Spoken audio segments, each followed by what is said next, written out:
لیکن وٹمن، شیکسپیئر اور سوینبورن کی شاعری میں جو مخصوص ساخت اور جذبات شامل ہیں انہیں دوسری زبان میں منتقل کریں گے تو وہ مر جائیں گے۔ یہ واقعی بہت گہری بات ہے۔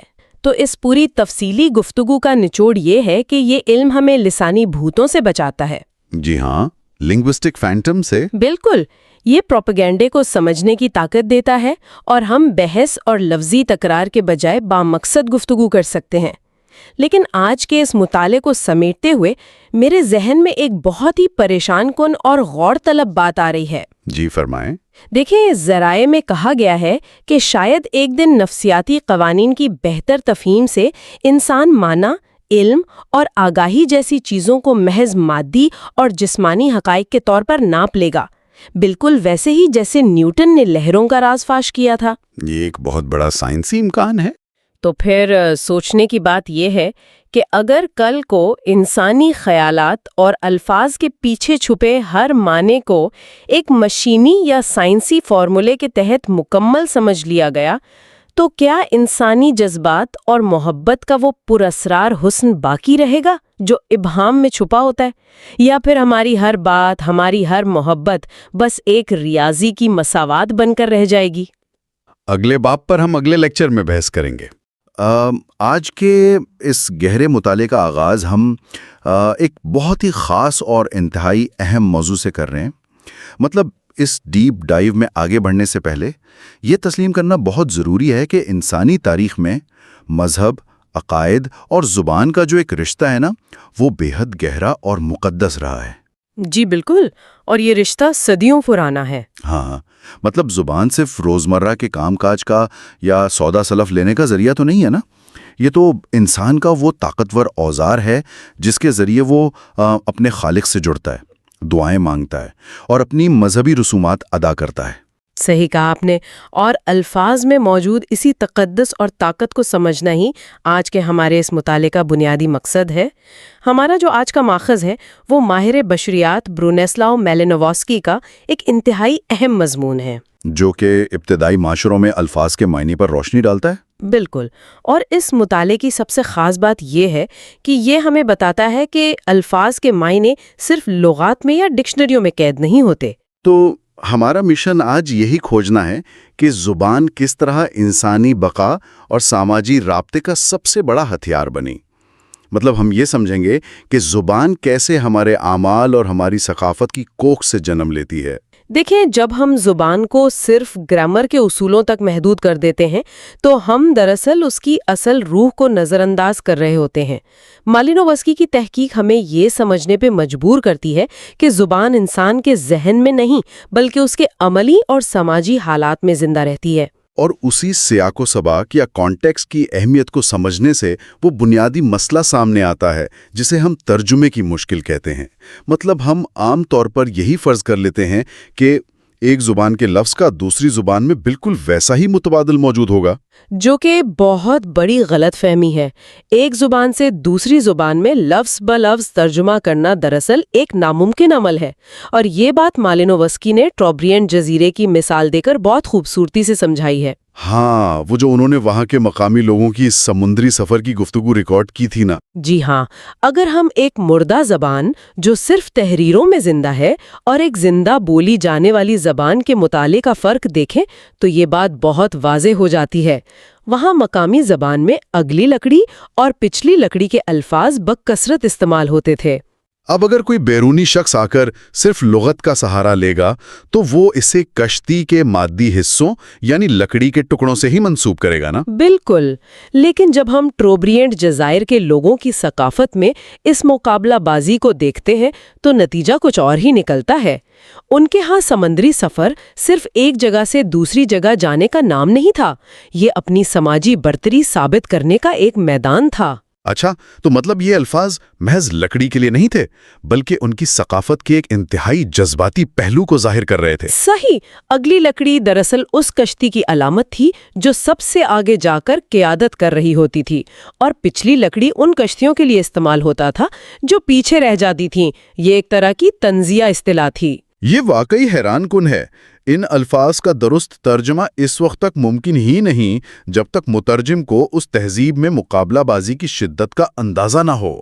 زبان اور ثقافت ایک دوسرے میں اس حد تک پیوست ہے کہ انہیں الگ کرنا معنی کو مسخ کرنے کے برابر ہے۔ اسی طرح ایک اور فقرہ جو مالینوسکی نے اپنی تحقیق میں بتایا وہ مزید حیران کن ہے۔ مقامی زبان کے ایک جملے کا لفظی ترجمہ کچھ یوں بنتا تھا کہ ہم اپنی جگہ پر چپو چلاتے ہیں۔ جی، اور اگر ہم اسے لفظی معنوں میں لیں تو یہ بالکل بے معنی حرکت لگتی ہے۔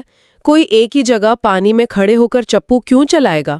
بالکل، لیکن جب جزیرے کے جغرافیائی حقائق کو سمجھا جائے تو بات واضح ہوتی ہے۔ جب یہ لوگ لمبا سفر کر کے کسی دوسرے گاؤں کے ساحل کے قریب پہنچتے تھے تو گہرے پانی کی وجہ سے انہیں بادبان گرانے پڑتے تھے، اور وہاں بانس کی مدد سے کشتی کو دھکیلنا ممکن نہیں ہوتا تھا۔ ہاں، تو انہیں مجبوراً چپو چلانے پڑتے تھے۔ لہٰذا اپنی جگہ پر چپو چلانے کا مطلب یہ نہیں تھا کہ وہ رکے ہوئے ہیں، بلکہ اس کا مطلب یہ اعلان کرنا تھا کہ ہم گاؤں کے قریب پہنچ چکے ہیں۔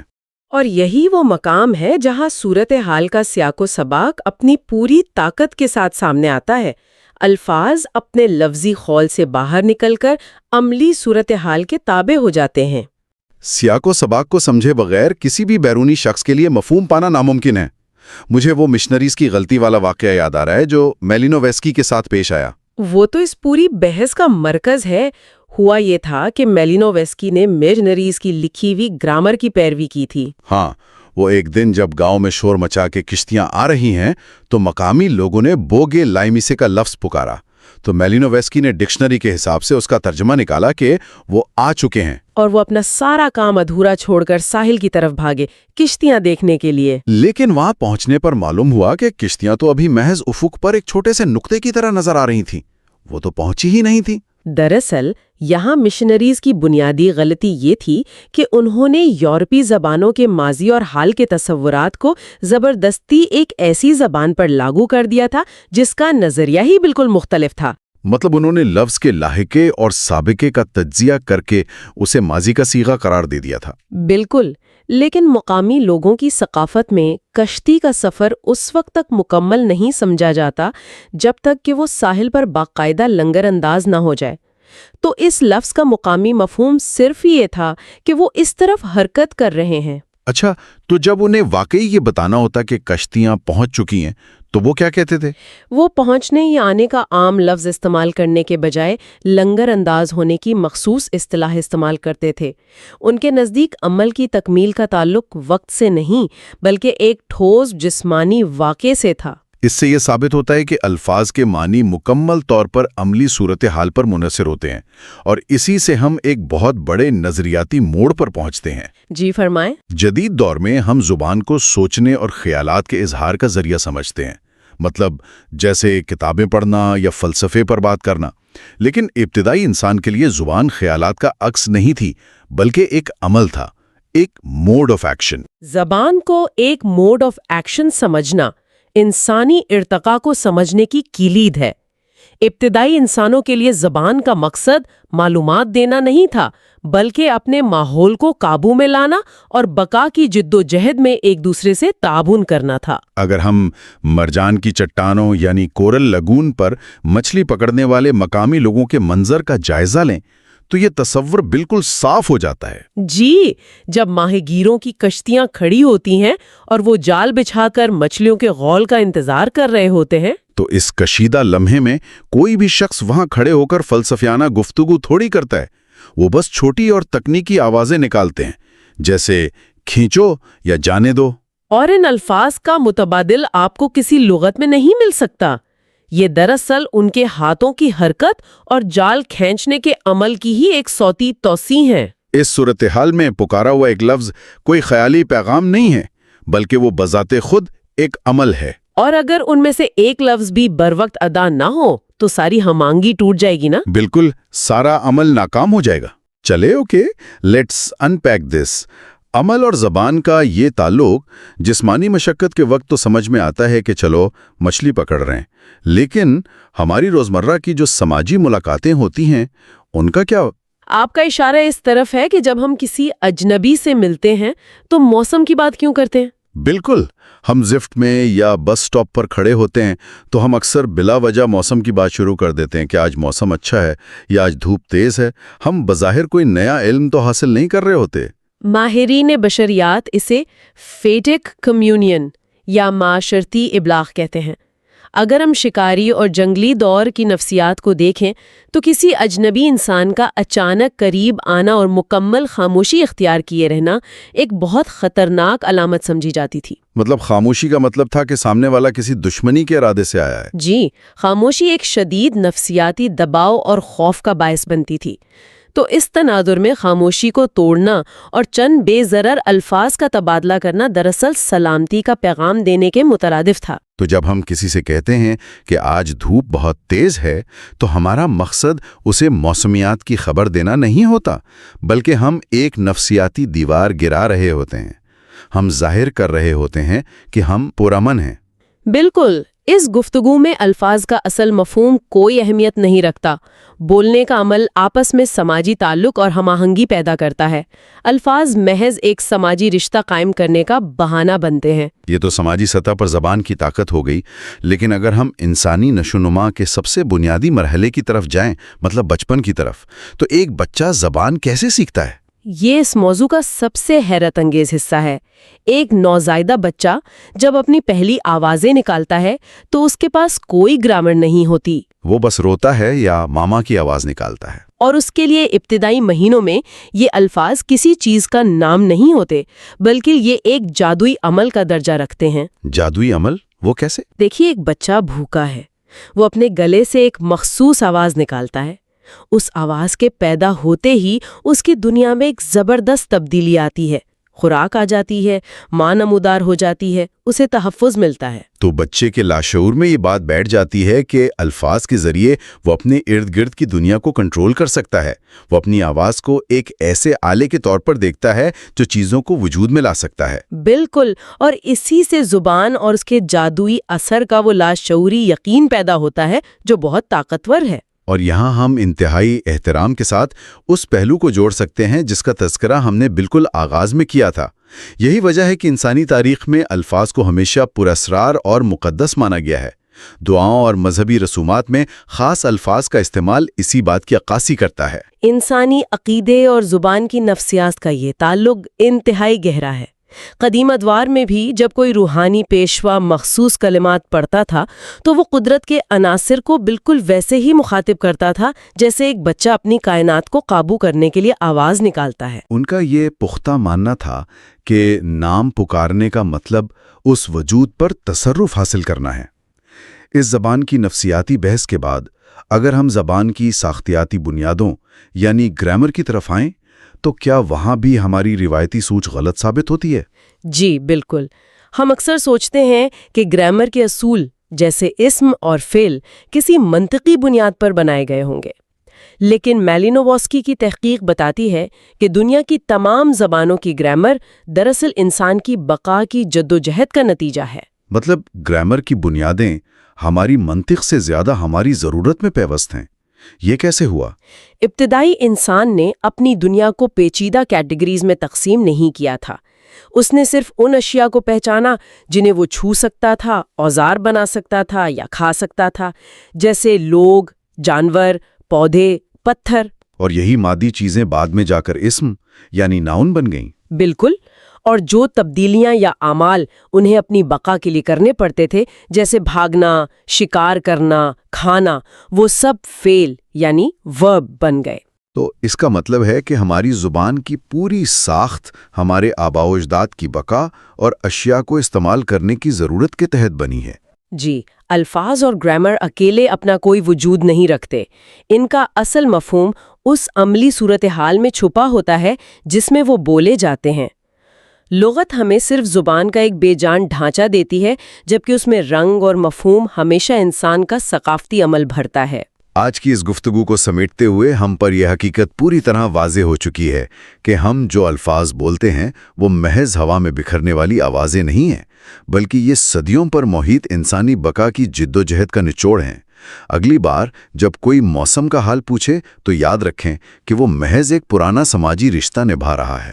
اور اگر کسی دوسرے کلچر کا لفظ سمجھنے میں دقت ہو تو لغت سے زیادہ اس کی ثقافت کو کھوجنے کی ضرورت ہے۔ بالکل۔ آخر میں سننے والوں کے لیے ایک حتمی اور فکر انگیز سوال چھوڑے جا رہا ہوں۔ اگر ہماری زبان کی پوری گرامر اور ساخت صرف جسمانی اشیاء کو پکڑنے اور روزمرہ کی بقا کے گرد گھومتی ہے، تو کیا ہماری یہ زبان کائنات کے پیچیدہ اور غیر مرئی حقائق جیسے وقت کی حقیقت یا خلا کو مکمل طور پر سمجھنے یا بیان کرنے کے لیے کبھی کافی ہو سکتی ہے؟ یا ہم آج بھی پتھر کے زمانے کے اوزاروں سے ستاروں کو ناپنے کی کوشش کر رہے ہیں؟ اس پر ضرور سوچئے گا۔ اگلے لیکچر میں ہم اگلے باب پر بات کریں گے۔ ایک بار پھر خوش آمدید۔ آج ہم اس تفصیلی جائزے کے بالکل آخری اور اختتامی حصے تک پہنچ چکے ہیں، جو پچھلے کچھ عرصے سے ہماری گفتگو کا مرکز رہا ہے۔ جی بالکل، اور آج ہم ان تمام کڑیوں کو جوڑیں گے جن پر ہم اب تک بات کرتے آئے ہیں۔ ایسا ہی ہے۔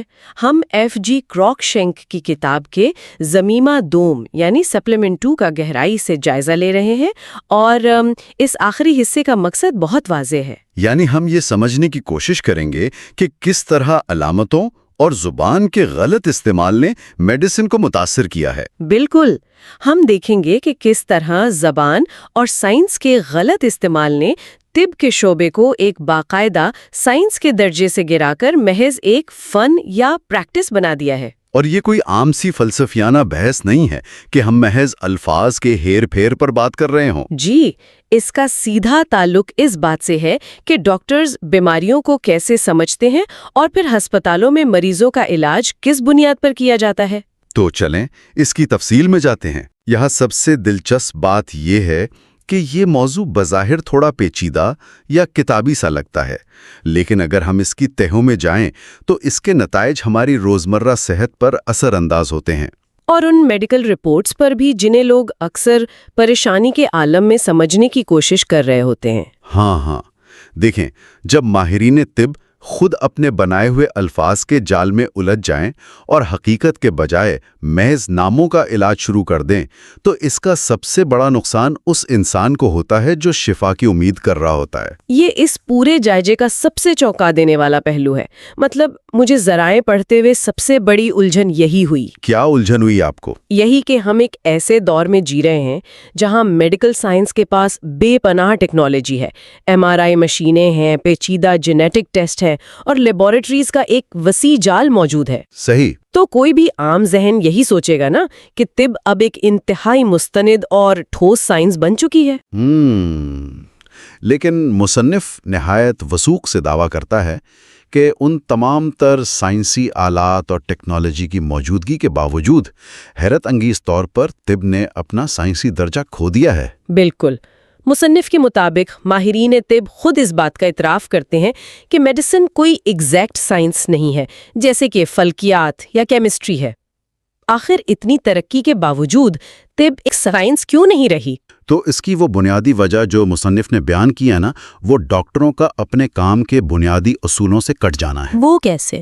دیکھیں، کسی بھی مستند سائنس کی بنیاد اس بات پر ہوتی ہے کہ اس کے تصورات اور اصطلاحات بالکل واضح ہوں، لیکن طب کی دنیا میں آج کے پروفیسرز یہ بھول چکے ہیں کہ الفاظ، خیالات اور حقیقی واقعات کے درمیان ایک بہت بڑا فرق ہوتا ہے۔ یعنی ورڈز، تھاٹس اور ہیپننگز کے بیچ کا فرق؟ جی بالکل، وہ ان تینوں کو ایک ہی برتن میں ڈال کر گھول چکے ہیں۔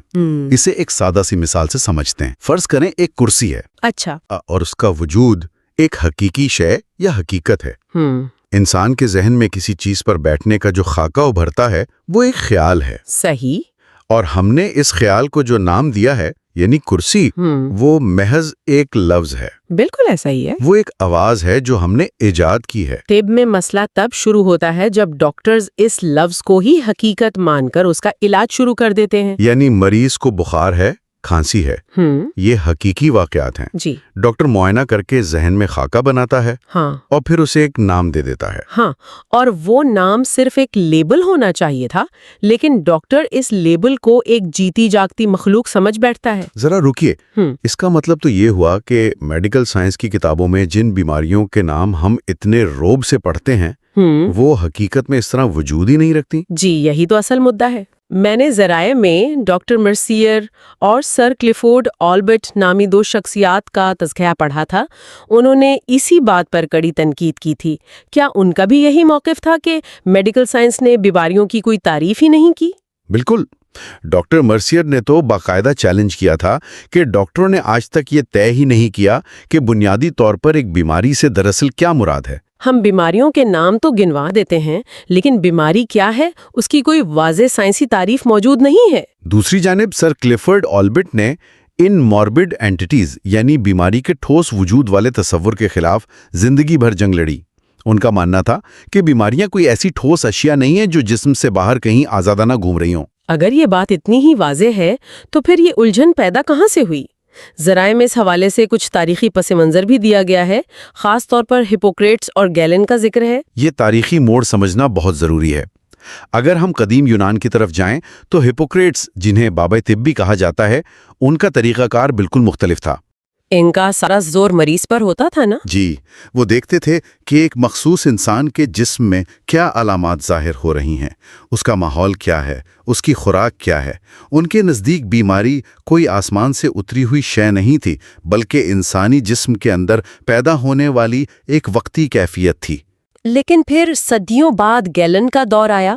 ہاں، گیلن نے طب میں ایک ایسی خامی کو متعارف کروایا جسے فلسفے کی زبان میں اسکولاسٹک ریئلزم یا علمیت پسند حقیقت پسندی کہا جاتا ہے. گیلن نے علامات کے مجموعوں کو الگ الگ خانوں میں بانٹ کر انہیں باقاعدہ نام دے دیے. اور وقت کے ساتھ ساتھ آج کے دور کے میڈیکل سٹوڈنٹس اور ڈاکٹرز یہ مان کر چلنے لگے کہ یہ نام دراصل ٹھوس اشیاء ہیں. بالکل.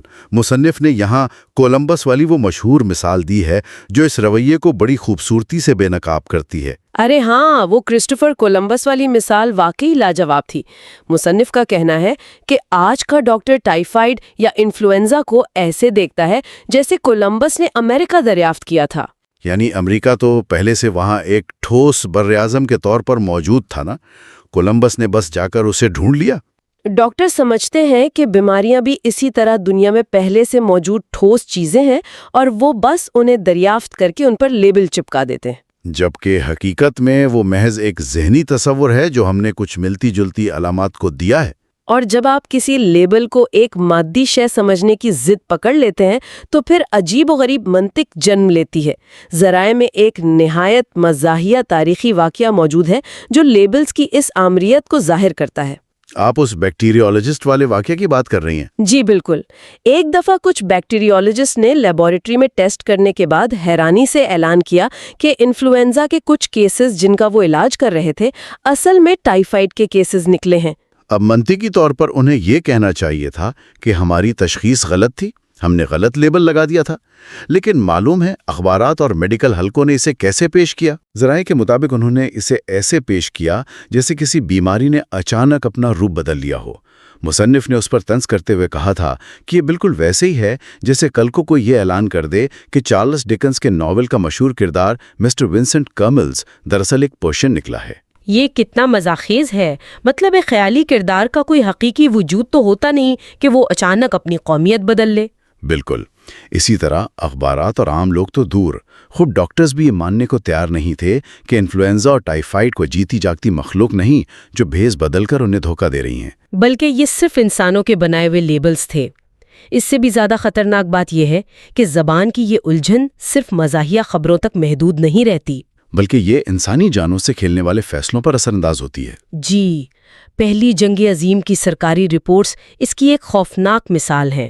مصنف بتاتے ہیں کہ کس طرح فوج میں باقاعدہ ایک منظم منصوبے کے تحت میڈیکل زبان کا استعمال حقائق کو چھپانے کے لیے کیا گیا، کیونکہ خندقوں میں لڑنے والے فوجیوں کو بے شمار پیچیدہ بیماریاں لاحق ہو رہی تھیں جن سے فوج کی بدنامی کا خطرہ تھا اور مورال گر سکتا تھا. تو ڈاکٹروں نے کیا کیا؟ انہوں نے میڈیکل رپورٹس میں PUO یعنی نامعلوم بخار اور NYD یعنی غیر تشخیص شدہ جیسی اصطلاحات کا بے دریغ استعمال شروع کر دیا. یعنی انہوں نے حقیقت کا سامنا کرنے اور اصل بیماریوں کو سمجھنے کے بجائے محض ایک نیا لیبل ایجاد کر لیا جو دراصل کوئی بیماری تھی ہی نہیں. بالکل، وہ ان کی اپنی لا علمی کا اعتراف تھا. اور پھر اسی لا علمی کو سرکاری خاتوں میں ایک باقاعدہ تشخیص کے طور پر درج کر دیا گیا تاکہ سوالات نہ اٹھیں.